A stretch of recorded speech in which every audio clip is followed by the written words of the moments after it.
আমার সেই গল্পটা এখনো শেষ হয়নি।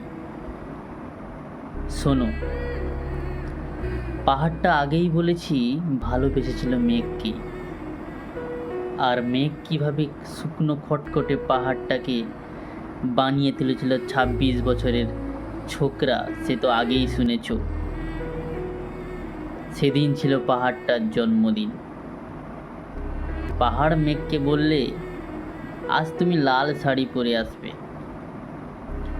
মেঘ পাহাড়কে বললে, আজ তোমাকে স্নান করিয়ে দেব চন্দন জলে। ভালোবাসলে নারীরা হয়ে ওঠে নরম নদী, আর পুরুষেরা হয়ে ওঠে জ্বলন্ত কাঠ। সেইভাবেই মেঘ ছিল পাহাড়ের আলিঙ্গনের আগুনে, পাহাড় ছিল মেঘের ঢেউ জলে। হঠাৎ আকাশ জুড়ে বেজে উঠল ঝড়ের জগঝম্প। ঝাঁকড়া চুল উঠিয়ে ছিনতাইয়ের ভঙ্গিতে ছুটে এলো এক ঝাঁক হাওয়া। মেঘের আঁচলে টান মেরে বললে, উঠ ছুরি, তোর বিয়ে।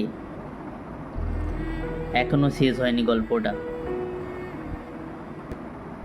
বজ্রের সঙ্গে মেঘের বিয়েটা হয়ে গেল ঠিকই, কিন্তু পাহাড়কে সে কোনোদিন ভুলতে পারল না।